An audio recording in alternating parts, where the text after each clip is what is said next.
الرحمن الرحیم اللہم کل ولیک الحجۃ ابن الحسن صلواتک علیہ وعلی آبائہ فی هذه الساعة وفی کل ساعة من ساعة اللیل والنہار ولیا وحافظا وقائدا وناصرا ودلیلا وعینا حتی تسکنہ ارضک طوعا وتمتعہ فیہا طویلا ناد علیاً مظہر العجائب تجدہ عونا لکا فی النوائب کل ہم و غم شیء جدید بعظمتک یا اللہ یا اللہ یا اللہ و بنبوتک یا محمد یا محمد یا محمد و بولایتک یا علی یا علی یا علی ادرکنی فی سبیل اللہ یا مولاتی یا فاطمہ توغیثنی ادرکنی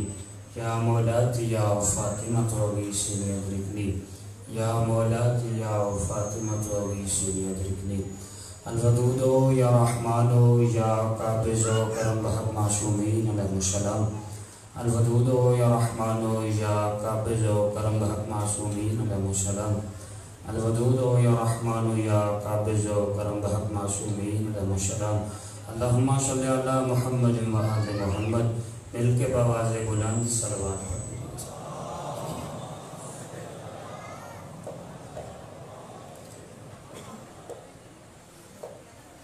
اعوذ باللہ من الشیطان اللعین الرجیم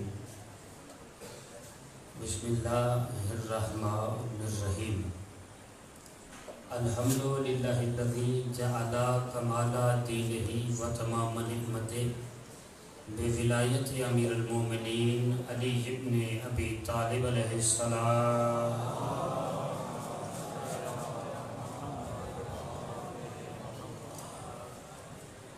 الصلاۃ والسلام علی صاحب دین والاسلام والحل والحرام والرکن والمقام والسجود والصیام والشریعت والاحکام والحجت والبرہان والمحبت والعرفان والحق والبیان والکتاب والقرآن سیدنا و مولانا و مولا الثقلین جد الحسن والحسین ابی القاسم محمد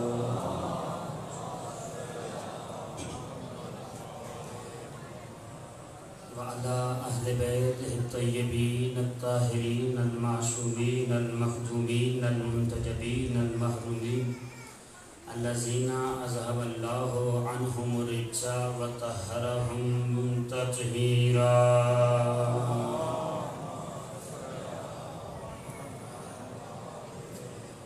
وعلى لعنة الله أعدائهم أجمعين وغاصبي حقوقهم ومنكري فضائلهم ومصائبهم وشجاعتهم وسخاوتهم وولايتهم وعطشهم من عذاب إلى يوم الدين اللهم عذبهم عذابا يستغيث منه أهل النار آمين يا رب العالمين اما بعد فقد قال الله تعالى في تباركه المجيد والفرقانه الحميد وقوله الحق لأن وهو مؤمن الحق بالحق بسم الله الرحمن الرحيم انما يريد الله ليذهب عنكم الرجس اهل البيت ويطهركم تطهيرا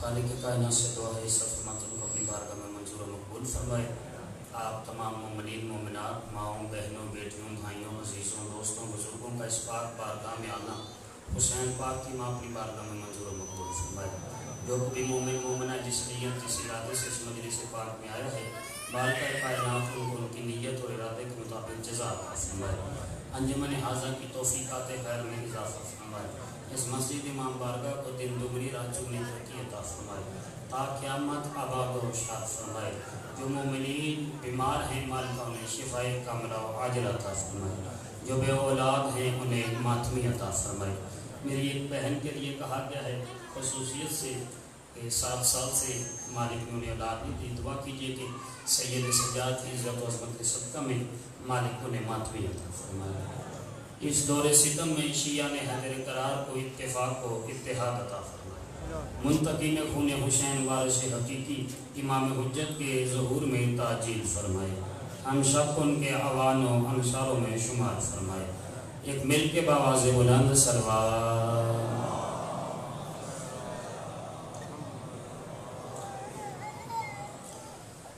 خالق کائنات کا لاکھ لاکھ شکر ہے کہ اس نے ہر سال کی طرح اس سال بھی ہمیں اتنی سانسیں عطا کی کہ ہم ذکر حسین کر سکیں. ایک فکرہ کہتا ہوں اگر آپ بیدار ہیں. خالق کائنات کا لاکھ لاکھ شکر ہے جس نے مجلس حسین کی صورت میں ہمیں فرش پہ نہیں عرش پہ بیٹھنے کی توفیق عطا فرمائی. چلو جو ابھی بھی پیچھے رہ گئے ہو ان کے لیے ایک اور فکرہ کہتا ہوں کہ خالق کائنات کا لاکھ لاکھ شکر ہے. پوری توجہ کریں گے اگر آپ تو یہیں سے معراج ہو جائے گی. خالق کائنات کا لاکھ لاکھ شکر ہے جس نے ہمارا رشتہ غدیر سے رکھا ہے, غدار سے نہیں رکھا.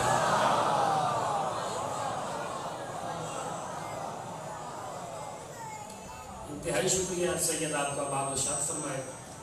سورہ احزاب قرآن مجید کا 33واں سورہ, اس کی 33ویں آیت کے ایک جز کی ایک ٹکڑے کی مسلسل تلاوت کا شرف حاصل کیا جاتا ہے. کسی آیت تطہیر کہا جاتا ہے جس کے زیر تحت جو عنوان گفتگو ہے وہ ہے اسرار حدیث کشاف. 1442 ہجری کے اشرا محرم الحرام کی آج آپ چوتھی تقریر سماعت فرما رہے ہیں بعنوان اسرار حدیث کشاف. مسلسل کوشش کر رہا ہوں اپنے نوجوان دوستوں کے لیے, اپنے بچوں کے لیے انہیں بتایا جائے کہ حدیث کشاف کے اندر کون کون سے راز چھپے ہیں. میں مسلسل یہ عرض کر چکا کہ حدیث کشاف آثار اہل بیت میں سب سے قیمتی دولت کا نام ہے. حدیث کشاف آثار اہل بیت میں سے سب سے قیمتی اثر کا نام ہے. اگر آپ توجہ فرمائیں, اہل بیت کی عطا کردہ جتنے اثرات ہیں, دعائے کمیل ہے, دعائے سماعت ہے, دعائے مشلول ہے, زیارت وارثہ ہے, کہ جتنے بھی ان سب میں جو سب سے زیادہ طاقت رکھتی ہے وہ ہے حدیث کشاف. اس لیے کہ یہ ایک ہی وقت میں کلام الہی بھی ہے, کلام سیدہ بھی ہے, اور ایک ہی وقت میں دو عالم جمع ہیں, عرش بھی جمع ہے, فرش بھی جمع ہے. اور یہ زمانے کی غلط فہمی ہے, جسے ہم فرش کہہ رہے ہیں اسے فرش سمجھتے ہیں. یہ فرش نہیں, یہ عرش ہے. توجہ کیجئے گا. چھٹے امام کشائف حقائق صادق آل محمد امام جعفر صادق علیہ السلام.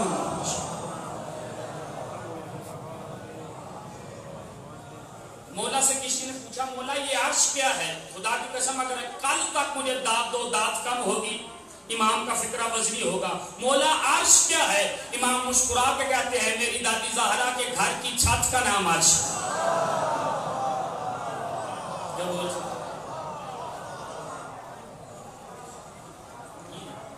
سیدہ عزت عطا فرمائے, اس چیز کا نام ہے عرش. میں نے سیدہ کے گھر کا تذکرہ کیوں کیا؟ جب تک گھر سمجھ میں نہ آئے گا حدیث کشاف کیسے سمجھ میں آئے گا؟ توجہ نہیں کیا. زمانے کو پتہ تو چلے کہ جہاں پہ حدیث کشاف کا واقعہ نمو ہوا ہے وہ جگہ کیا ہے. دیکھیے سیدہ کا گھر وہ گھر ہے جس میں ہر کسی کو آنے کی اجازت نہیں. نہیں جو پیچھے رہ گئے ہو ان کے لیے فکرہ کہتا ہوں, جو رسول کے رشتہ دار ہیں ان کو بھی اجازت نہیں.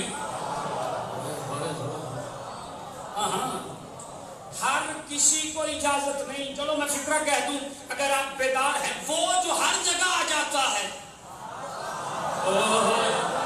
سیدہ. نماز پڑھو تو نماز میں آ جائے, روزہ رکھو تو روزے میں آ جائے, مسجد میں جاؤ تو مسجد میں آ جائے, حد ہو گئی کعبے میں جاؤ تو وہاں آ جائے, اسے بھی اختیار نہیں. گھر آ جائے. گھر اتنا قیمتی ہے کہ اس دہلیز پہ, اور اس دہلیز کی کیا بات کروں, جس دہلیز پہ, اگر آپ توجہ فرمائیں, اس دہلیز کی کیا بات کروں جس دہلیز پہ سلمان جیسا ایمان میں میٹرک کرنے والا اپنی داڑھی سے نور اکٹھا کرے. کیا عظمت. وہ جو ہر جگہ آ جاتا ہے اسے بھی اختیار نہیں تو وہ یہاں پہ آ جائے. اچھا میں دلیل کے بغیر تو بات کرتا ہی نہیں. سیدہ کے گھر میں سرکار محمد مصطفیٰ احمد مجتبیٰ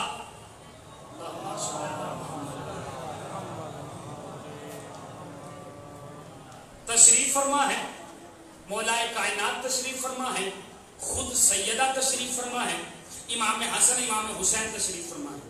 یا میں لفظ بدل دوں کہ پنجتن پاک کا فانوس چمک رہا ہے. توجہ کیجیے گا, سامنے دسترخوان لگا ہوا ہے, پہلا لقمہ توڑنے لگے تو دروازے پہ دق الباب ہوئے. وہ دروازہ جس دروازے سے کبھی کوئی خالی نہیں گیا, جیسے ہی دروازے پہ دق الباب ہوا, پتہ نہیں آپ کا ذہن کہاں پہ گیا ہے اور میں کہاں پہ لانا چاہتا ہوں, جیسے ہی دق الباب ہوا کسی نے اٹھنے کا ارادہ کیا, پیغمبر نے کہا بیٹھ جاؤ. پیغمبر نے کہا بیٹھ جاؤ. اس نے دوسری مرتبہ صدا دی میں بھوکا ہوں مجھے کھانا دو. پیغمبر نے کہا بیٹھ جاؤ. تیسری مرتبہ صدا دی, جب خالی واپس لوٹا پیغمبر نے بعد میں فوراً بتایا یہ ابلیس تھا. یہ ابلیس تھا اور ابلیس پر اس گھر کی کسی بھی چیز کا کوئی اختیار نہیں. لہذا جو ہر جگہ آ جائے اسے بھی اختیار نہیں. فاطمہ کے دروازے پہ آنے کا یہ کتنا بڑا اچھا جملہ کہوں اگر آپ سماعت فرما لے تو. سنی شیعہ دونوں میرے نزدیک ایک چہرے کی دو آنکھیں, ایک جسم کے دو ہاتھ. بات استدلال کی ہے. اگر آپ تسلیم کریں سیدہ کے دروازے پہ آنے کے لیے حدیں ہیں, ہر کوئی اس حد کو پار ہی نہیں کر سکتا. آپ کی اور میری کیا جرت ہے. خاتم النبیین بھی جب دروازے پہ آئے تو پہلے کہتا السلام علیکہ یا اہل البیت نبوہ, اے نبوت کی اہل بیت تم پہ سلام. اور سنیے گا ہر کوئی اس دروازے پہ آ ہی نہیں سکتا. وہ جو کعبے میں بھی چلا جائے یا جو حاجی بیٹھے ہیں کم از کم وہ تو تائید کریں, وہ تو پتھر مارتے ہیں نا, تو جو وہ وہاں پہ چل جائے اس کی جرت نہیں کہ سیدہ کے دروازے پہ آ جائے. اچھا میں نے مسلسل 3 دن سے جناب جابر کے بارے میں عرض کیا. اب اس روایت کا راوی بھی جناب جابر ہے. دیکھیے حکمت کیا ہے کہ جابر کتنا ذہین ہے. جابر کو سیدہ حدیث کی کیوں دے رہی ہے. آج 4تھا روز ہے, ابھی تک میں اس کی ابتدا نہیں کر پایا, لیکن میں تمہید بنا رہا ہوں کہ جب میں حدیث کی شام میں داخل ہو جاؤں تو آپ کی داد آپ کی دعا جبرائیل کے پروں پہ پرواز کر کے نجف پہنچ جائے. میں آپ کو یہاں تک لانا چاہتا ہوں. دیکھیے گا اختیار دیکھنا ہے آپ نے کہ آثار اہل بیت میں سب سے قیمتی اثر کا نام حدیث کی شام ہے. لیکن وہ اثر ہے کیسا, آج میں آپ کو جہاں تک لے جاؤں. آپ کی معراج کہاں پہ ہو اور آپ کہاں پہ پہنچے, استدلال ہے, دعویٰ نہیں. آل محمد کے کرم پہ ناز ہے. جو باتیں کروں گا وہ نہیں ہوں گی. توجہ کیجیے گا. یہ جابر روایت کرتا ہے کہ میں نبی کے ساتھ حج کے لیے گیا. میدان منا میں ایک شخص خضوع اور خشوع کے ساتھ نماز پڑھ رہا تھا. صحابہ کرام رضوان اللہ علیہ مجمعین نے دیکھا. صحابہ کے پاؤں کی خاک ہماری آنکھوں کا سرما. توجہ کیجیے گا عزیزو, اگر آپ سماعت فرمائے تو. صحابہ نے دیکھا کہ یا رسول اللہ یہ کتنے خضوع اور خشوع سے نماز پڑھ رہا ہے. پیغمبر مسکرائے کے کہا تمہیں پتہ نہیں یہ ابلیس ہے. توجہ نہیں کیا آپ نے عزیزو, پتہ نہیں یہ ابلیس ہے. علی کے کانوں تک آواز گئی. علی ساتھ تھے. علی آگے بڑھے, کمر کے پٹکے سے ہاتھ ڈال کے پٹک کیا جیسے ہی علی نے پٹکا. علی کی عادت تھی, علی جسے پٹکتے تھے اس کے ہاتھوں کے ساتھ ہاتھ باندھ دیتے تھے. اب جس کے ہاتھ علی باندھے,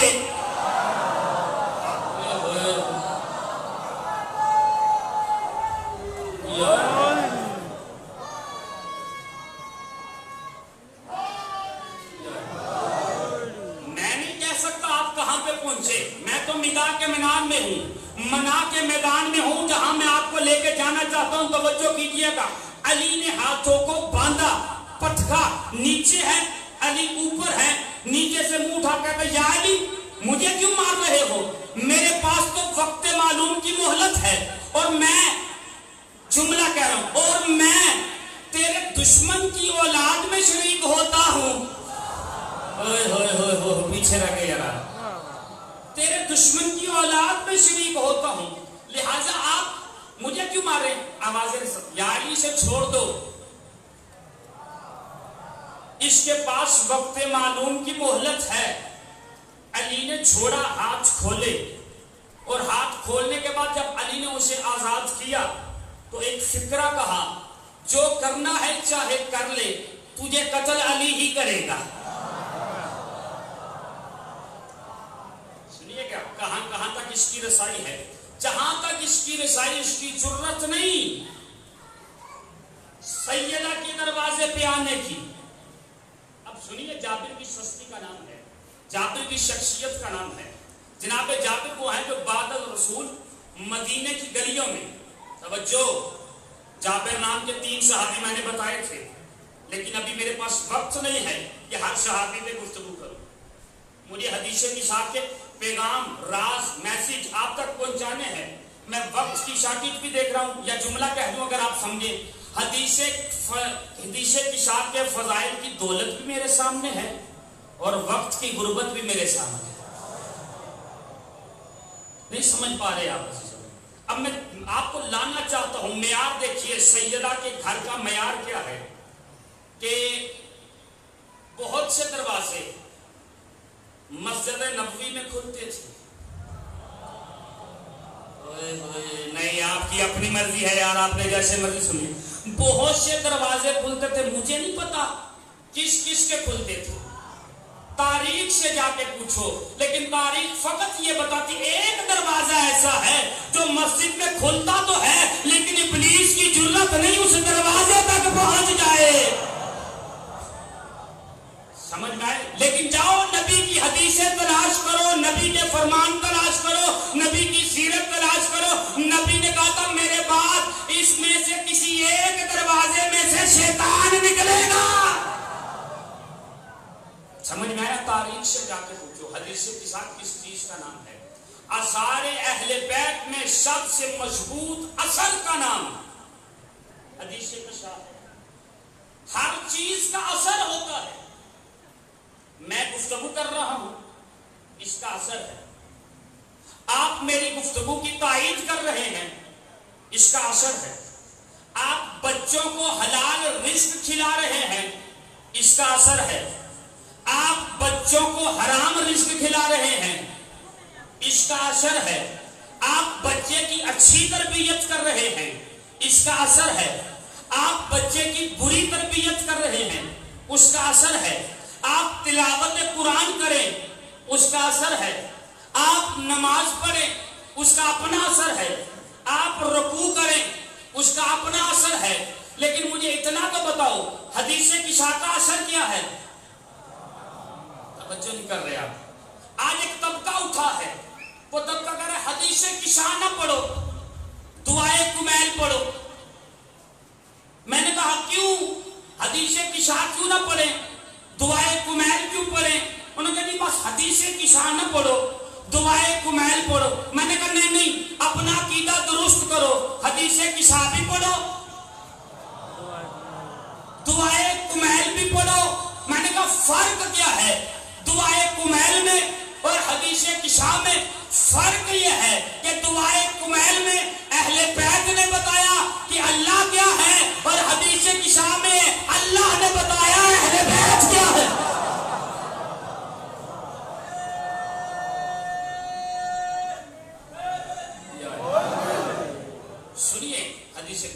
حدیث کسا بھی پڑھو، دعائے کمیل بھی پڑھو، اس لیے کہ دعائے کمیل بھی اسی گھر سے ملی ہے، حدیث کسا بھی اسی گھر سے ملی ہے۔ آج ایک طبقہ کہتا ہے کہ یا علی نہ کہو، یا مہدی کہو۔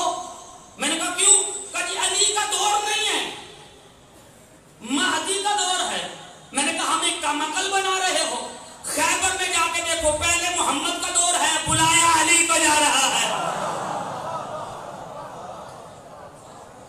جب پہلے محمد کے دور میں علی کو بلایا جا سکتا ہے تو آخری محمد کے دور میں علی کو کیوں نہیں بلایا جا سکتا؟ میں نے کہا یا علی بھی کہو یا مہدی بھی کہو، اس لیے کہ جس آغوش سے علی ملا ہے اسی آغوش سے مہدی ملا ہے۔ یا علی بھی کہو یا مہدی بھی کہو۔ حدیث کسا کا اثر کیا ہے؟ میں مسلسل 3-4 روز سے یہ لفظ اثر پہ زور دے رہا ہوں کہ اثر ہے، یہ اثر ہے کیا چیز؟ اثر کہتے کسے ہیں؟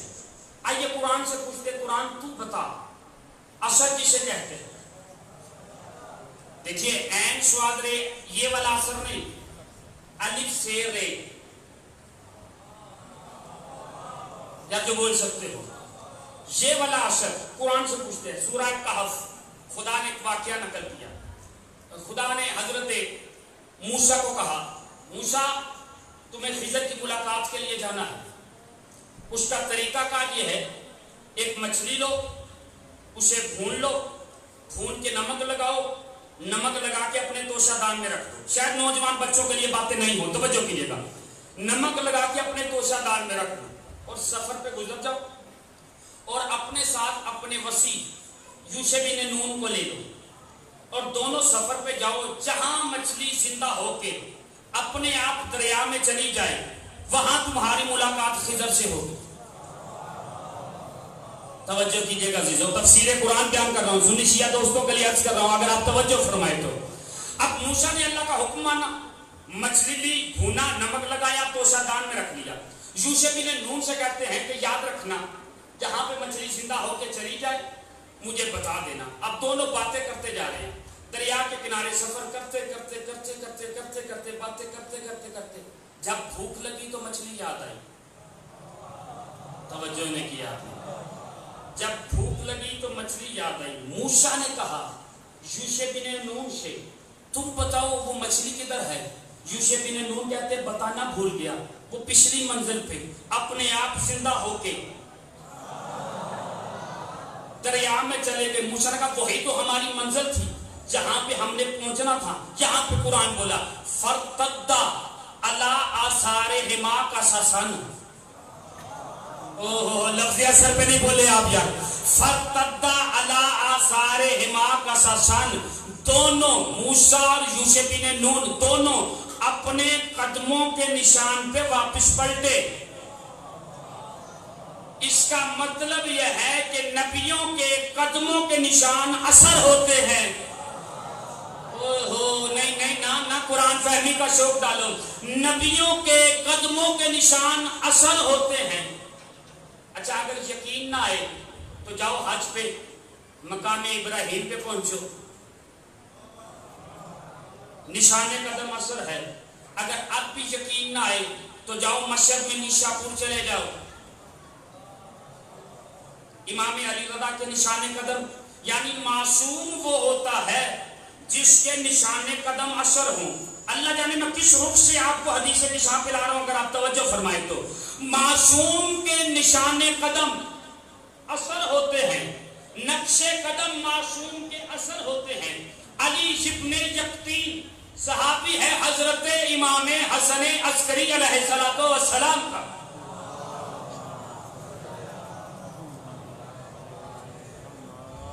مولا کو سلام کرنے آئے، السلام علیکم یا ابن رسول، وعلیکم السلام۔ علی آگے؟ جی مولا آگے۔ علی آؤ شہر میں لے گئے، علی ابن یقطین کو قریب بٹھایا۔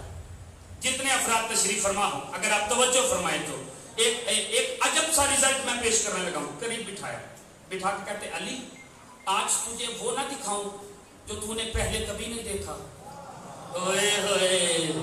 یار آپ کی اپنی مرضی ہے، ذرا بیدار ہو جائیں آپ تھوڑا سا، میں کچھ عرض کر دوں۔ کتنا خوش نصیب صحابی ہوگا جو امام سے وہ دیکھے جو اس نے پہلے نہ دیکھا ہو، جن کی زبانوں پہ تالے لگے ہیں وہ توجہ کریں گے تو انشاءاللہ علی کے نام کے نعرے سے وہ تالے کھل جائیں گے ابھی کی ابھی۔ کہ مولا دکھائیے کیا دکھانا ہے۔ امام نے فرش پہ ہاتھ رکھا، فرش الٹ دیا، جیسے ہی فرش کو الٹا علی ابن یقطین سے کہتے ہیں دیکھو کیا ہے۔ علی ابن یقطین نے غور سے دیکھا، غور سے دیکھے کہ مولا بہت سارے نشان قدم ہیں۔ علی ابن یقطین ہاتھ جوڑ کے کہتا مولا یہ کس کے نشان قدم ہے؟ گھر ہے 11ویں امام کا، یہ کس کے نشان قدم ہیں؟ 11ویں امام کہتے ہیں علی ابن یقطین یہ آدم کے پاؤں ہیں، یہ نوح کے پاؤں ہیں، یہ ابراہیم کے پاؤں ہیں، یہ نحلائل کے پاؤں ہیں، یہ نمک کے پاؤں ہیں، یہ کینان کے پاؤں ہیں، یہ یارس کے پاؤں ہیں، یہ یونس کے پاؤں ہیں، یہ نوح کے پاؤں ہیں، یہ اسحاق کے پاؤں ہیں، یہ یوسف کے پاؤں ہیں، یہ یونس کے پاؤں ہیں، یہ میرے نانا محمد کے پاؤں ہیں، یہ میرے دادا علی کے پاؤں ہیں، یہ میرے دادا حسن کے پاؤں ہیں، یہ میرے دادا حسین کے پاؤں ہیں، یہ میرے دادا سید سجاد کے پاؤں ہیں، یہ میرے دادا محمد باقر کے پاؤں ہیں، یہ میرے دادا جعفر صادق کے پاؤں ہیں، یہ میرے دادا موسیٰ کاظم کے پاؤں ہیں، یہ میرے دادا علی رضا کے پاؤں ہیں، یہ میرے دادا محمد تقی کے پاؤں ہیں، یہ میرے باپ علی نقیہ کے پاؤں ہیں، یہ میرے پاؤں ہیں۔ ہاتھ جوڑ کے کہا مولا اتنے سارے نشان قدم، اتنے سارے نشان قدم کا تجھے پتہ نہیں؟ ہر جمعرات 1,24,000 نبی اور علی سے لے کے میرے باپ نقی تک سارے میری ملاقات کے لیے آتے ہیں، سارے میری ملاقات کے لیے آتے ہیں۔ جاؤ سنی شیعہ کتابیں اٹھاؤ اور اٹھا کے سر پہ علماء کے قرآن رکھ کے پوچھو، جہاں کہیں بھی جب بھی حدیث قصہ ہوتی ہے تو معصوم بتاتے ہیں 1,24,000 نبی بھی آتے ہیں، 12 امام بھی آتے ہیں۔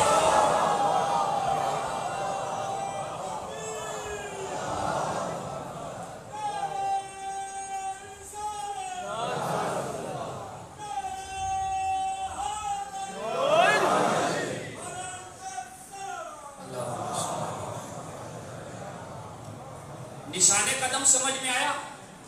جو اللہ کا معصوم ہوتا ہے اس کے قدموں کے نشان اثر ہوتے ہیں۔ میں نے آپ کو لانا تھا یہاں پہ اس منزل پہ، منزل سمجھیے گا میں کہاں پہ لے کے آ گیا آپ کو۔ آدم کے پاؤں اثر، نوح کے پاؤں اثر، ابراہیم کے پاؤں اثر، موسیٰ کے پاؤں اثر، عیسیٰ کے پاؤں اثر، تاجدار نبوت کے پاؤں اثر، مولائے کائنات کے پاؤں اثر، امام حسن کے پاؤں اثر، امام حسین کے پاؤں اثر۔ اب میں اسے کیا کہاں لے جاؤں اس بات کو کہ آدم سے لے کے سرکار امام حسن عسکری تک ہر مرد کے پاؤں اثر ہیں۔ کائنات میں واحد فاطمہ ہے جس کے پاؤں کے نشان نہ آسمان لے سکا نہ زمین لے سکی۔ نہ تشنا نہیں چھوڑوں گا آپ کو۔ مباہلے کا میدان گواہ ہے، آگے رسالت ہے، پیچھے عصمت ہے، پیچھے امامت ہے۔ نبوت کے قدموں پہ عصمت کا قدم ہے، عصمت کے قدم پہ ولایت کا قدم ہے۔ اس کا مطلب یہ ہے کہ فاطمہ وہ ہے جس کے پاؤں کے نشان نہ زمین لے سکی نہ آسمان لے سکا۔ تو پھر فاطمہ کا اثر کیا ہے؟ اگر جملے کی تائید کرو، جملے کو سنبھال سکو تو جملہ سننا، فاطمہ کے قدموں کے نشان تو کوئی لے نہ سکا، تو پھر فاطمہ کا اثر کیا ہے؟ تو علماء نے لکھا تسبیح فاطمہ اثر ہے، حدیث قصہ اثر۔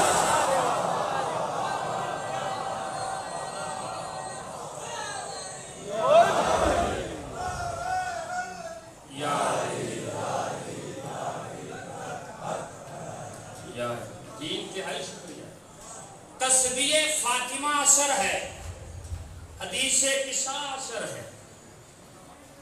اب اثر سمجھ میں آیا؟ قرآن سے ایک اور اثر پوچھتا ہوں۔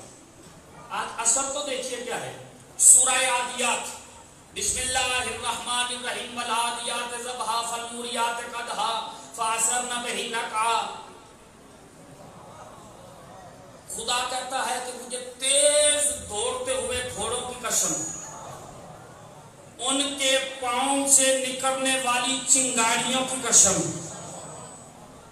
اور ان کے صبح تازہ دم دوڑنے کی قسم. فقط یہ نہیں، ساتھ کیا کہا؟ فَأَثَرْنَا بِهِ نَقْعًا، اور ان کے قدموں سے اڑنے والی خاک کی قسم. اوہ اللہ جانے آپ کہاں پہ پہنچے یا نہیں پہنچے. اس کا مطلب یہ ہے کہ گھوڑے کے پاؤں کی خاک اثر ہے. جو پہنچے ہو یار ذرا بیدار ہو جاؤ، میں کچھ کہنا چاہتا ہوں. گھوڑے کے پاؤں کی، قرآن ہے بھائی، روایت نہیں، حدیث نہیں، قرآن. گھوڑے کے پاؤں کی خاک اثر ہے. یہ اثر کیسے پتا چلے گا؟ نجف مولا کا روزہ خدام کی خواب میں ملے. اے خدام خبردار ہوشیار، ایک جنازہ آ رہا ہے، گناہگار کا ہے، نجف میں نہ آئے.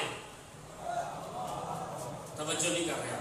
ایک جنازہ آ رہا ہے، گناہگار کا ہے، نجف میں نہ آئے. دوسرے دن پھر خواب میں ملے. اے خدام خبردار ہوشیار رہنا، جنازہ آ رہا ہے، گناہگار کا ہے، میرے حرم میں نہ آئے. تیسرے دن پھر خواب میں ملے. خدام ہوشیار رہنا، جنازہ آ رہا ہے، گناہگار کا ہے، میرے حرم میں نہ آئے. چوتھے دن پھر خواب میں آئے. کہا خدام جلدی کر، تیاری کر، جنازہ آ رہا ہے، اس کا استقبال کر. پیچھے رہ گئی یار، آپ کی اپنی مرضی ہے. جنازہ آ رہا ہے، اس کا استقبال کر. خدام ہاتھ جوڑ کے کہا مولا 3 دن تک روکتے رہے ہو، آج کہہ رہے ہو استقبال کر، جنازہ آ رہا ہے. آپ کی اپنی مرضی، سارے کھڑے بھی ہو کے داد دو، داد کم ہوگی. سدرا علی ابن ابی طالب کا ہے، داد علی کو ہوگی. یا علی 3 دن روکا ہے، آج چوتھے دن کہہ رہے ہو استقبال کرو. علی کا جنازہ راستے میں تھا تو گناہگار کا تھا، لیکن راستے میں حسین کے زواروں کا ایک قافلہ جا رہا تھا. اس قافلے کے گھوڑوں کے پاؤں کی خاک اس کے جنازے پہ آ گئی ہے. اللہ نے اس پہ جہنم حرام.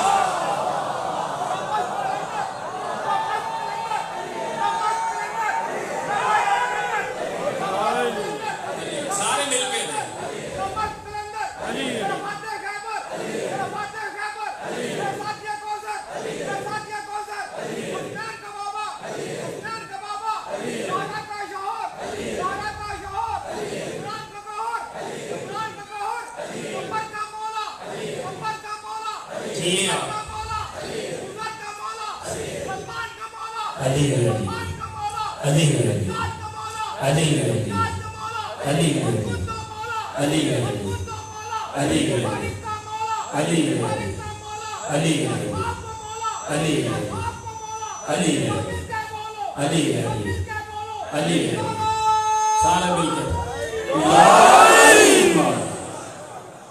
سیدہ آباد فرمایا آپ کو. بچوں کی خوشیاں نصیب ہو میرے بھائی. سیدہ کسی کمینے کا محتاج نہ کرے آپ کو. آج تک زمانہ حسین کے عزادار نہیں سمجھا. کوئی حسین کو کیا سمجھے گا؟ بات آ گئی تو بات عکس کر دوں. علامہ غلام جعفر ملتان والے، ان سے روایت ہے. وہ کہتے ایک شخص نے منت مانی، خدا مجھے بیٹا دے جو حسین کے شیعوں کو قتل کرے. توجہ کیجیے، مجھے بیٹا دے جو حسین کے شیعوں کو قتل کرے. اللہ بھی بندے کا امتحان کس طرح لیتا ہے. اللہ نے اسے بیٹا دے دیا.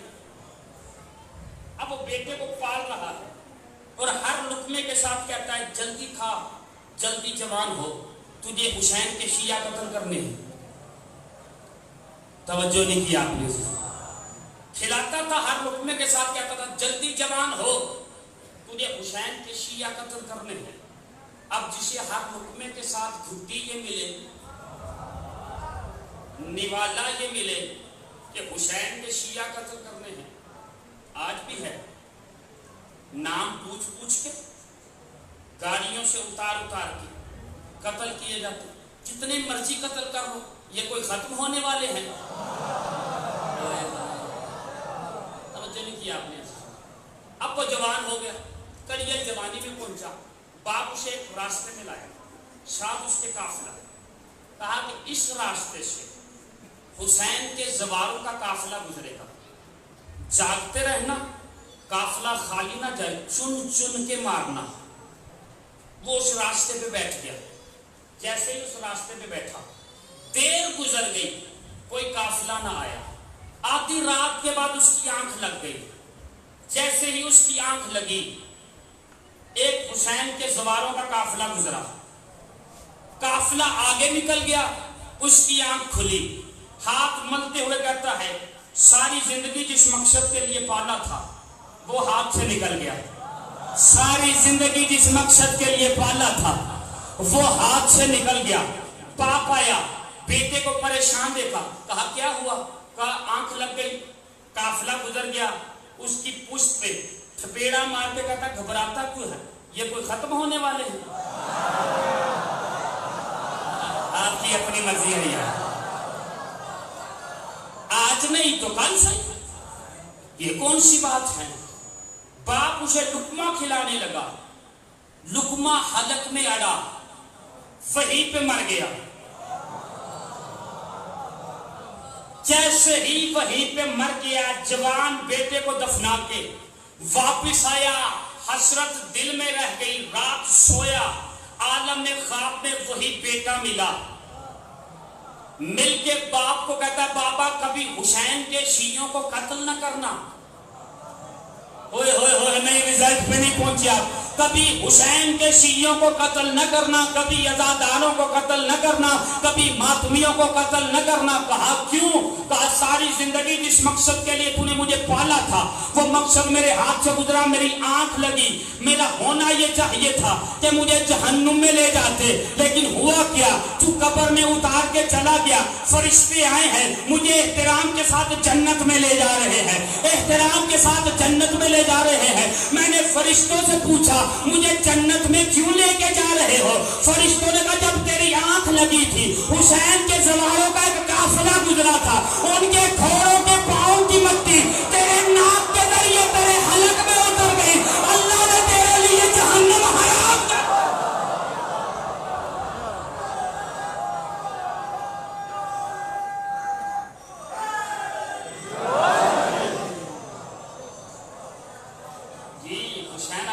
آپ کو سیدہ آپ کو آباد فرمائے، کسی کا محتاج نہ کرے۔ لفظ اثر پہ غور کرنا، اثر کس چیز کا نام ہے؟ عزادار کا مقام ہی نہیں سمجھے لوگ۔ ابھی میں نے کل ایک روایت پڑھی تھی عزاداروں کے بارے میں، آج ایک روایت اور سن لو۔ کشائف حقائق صادق آل محمد امام جعفر صادق علیہ السلام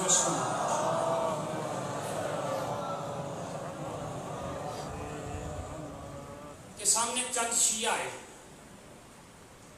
اور گروہ تھا شیعوں کا، چاہنے والوں کا، محبین کا۔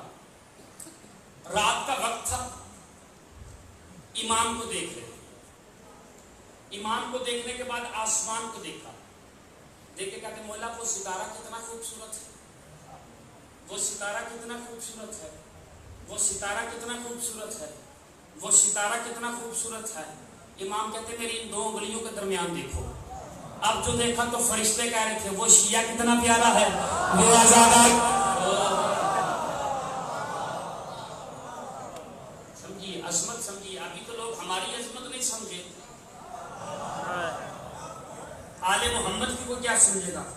تو اثر دیکھا، گھوڑے کے پاؤں کی خاک کا اتنا اثر ہے، گھوڑے کی پاؤں کی خاک کا اتنا اثر ہے کہ گناہگار کے گناہ معاف ہو جاتے ہیں۔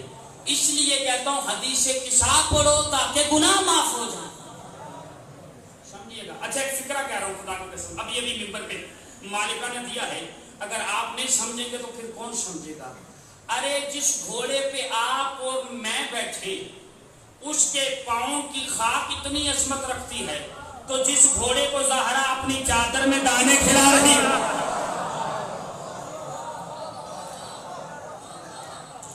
اس گھوڑے کی عزت اور عظمت کیا ہوگی؟ سمجھیے لفظ اثر، سمجھیے حدیث قصاء پڑھو تاکہ گناہ معاف ہو جائے۔ اب اثر اور سنیے قرآن سے کہ اثر کس چیز کا نام ہے، اثر کسے کہتے ہیں۔ اگر آپ توجہ فرمائیں تو ایک لطیف سی بات ہے۔ حضرت موسیٰ چلے گئے کوہ طور پہ، حضرت ہارون کو جانشین بنا لیا، میرے بعد قوم کا خیال رکھنا۔ جب آئے واپس کو رات لے کے، تاریخ یہ کہتی ہے کہ ساری امت موسیٰ شامری کے کہنے پہ بچڑے کو پوج رہی تھی۔ موسیٰ نے یہ منظر دیکھے گا ہارون کیا ہوا؟ کہا آپ کے جانے کے بعد امت نے مجھے ضعیف کر دیا، مجھے کمزور کر دیا، امت کو پکڑا، امت کو دیکھا، سمجھایا۔ اس کے بعد آپ سامری کے پاس، سامری سے کہا اتنا بتا تو نے بچڑا کیسے بنایا؟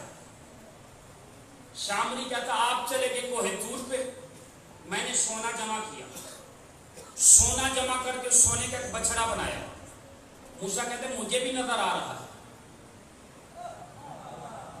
کہ بچڑا سونے کا ہے، یہ بتائیے بول کیسے رہا ہے؟ توجہ کیجیے گا، مٹی کا بچڑا نہیں تھا، پتھر کا بچڑا نہیں تھا، سونے کا بچڑا تھا۔ کہا مجھے یہ بتائیے بول کیسے رہا ہے؟ اس میں گویائی کیسے پیدا ہو گئی ہے؟ یہ گفتگو کیسے کر رہا ہے؟ سامری کہتا ہے جب آپ دریائے نیل پار کر رہے تھے، پیچھے امت تھی، میں نے دیکھا جہاں پہ قرآن بولتا ہے فَقَبَضْتُ قَبْضَةً مِّنْ أَصْلِ الرَّسُولِ، گھوڑے پہ ایک رسول تھا،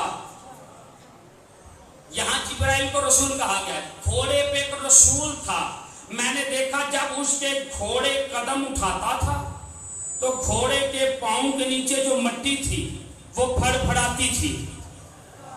آپ کی اپنی مرضی ہے، میں سمجھ گیا اس مٹی میں کوئی طاقت ہے، میں نے اس مٹی کو پکڑا، سونے کا بچڑا بنایا، اس کے منہ میں ڈالا، وہ بولنے لگ پڑا، وہ بولنے لگ پڑا۔ اس کا مطلب یہ ہے کہ مٹی میں اتنی طاقت ہے کہ مردے بھی بول پڑتے ہیں، مردے بھی بول پڑتے ہیں۔ اسی لیے کہتا ہوں حدیث قصہ پڑھو تاکہ ضمیر مردہ بھی زندہ ہو جائے۔ یہ ہے حدیث قصہ، حدیث قصہ پڑھو تاکہ ضمیر زندہ ہو جائے، اس کی تلاوت کرو۔ یہ ہے افادیت حدیث قصہ کی، یہ ہے اثر حدیث قصہ کا۔ لوگ ہم پہ آ کے کہتے ہیں مولانا غربت ہے، کوئی عمل بتائیے، فاقے ہیں، کوئی عمل بتائیے، کیسے گزر بسر کریں، پریشانیوں نے گھیراؤ میں ڈالا ہوا ہے۔ رک کے ایک بات کہوں، جناب مقداد مولائے کائنات کے پاس آئے، یا علی جی مقداد سر پہ قرضہ ہے، گھر میں فاقہ ہے، کچھ کیجئے۔ علی کہتے ہیں وہ جو پتھر نظر آ رہا ہے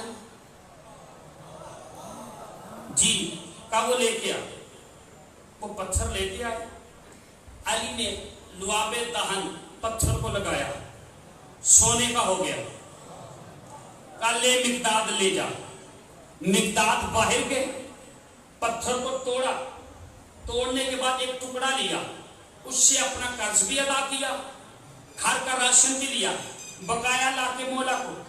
مقداد رکھ لے سارا، کل کام آئے گا، قربان جاؤں مقداد کے جواب پہ سارے کھڑے ہو جاؤ تو جواب پہ حق ادا نہیں ہوگا، کل کام آئے گا۔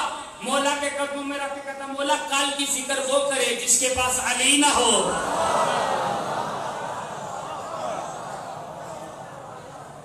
کل کی فکر وہ کرے جس کے پاس علی نہ ہو۔ تو اس دور میں تو مقداد، کمبر، سلمان، ابو ذر، جابر، ان کے پاس تو علی تھے۔ آج تو علی نہیں ظاہری طور پہ، حسن حسین نہیں ظاہری طور پہ، تو آج کیسے مانگے؟ سیدہ نے اس لیے حدیث قصہ دی کہ گھروں میں حدیث قصہ پڑھتے رہو، رزق لیتے رہو، گھروں میں حدیث قصہ پڑھتے رہو، پریشانیاں دور کرواتے رہو۔ یہ ہے اثر حدیث قصہ کا۔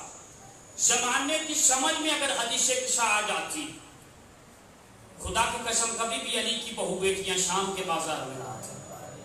اجرکم من الزہرا، سیدہ آپ کی آوازوں پہ رحمت نازل کرے، کسی کا محتاج نہ کرے،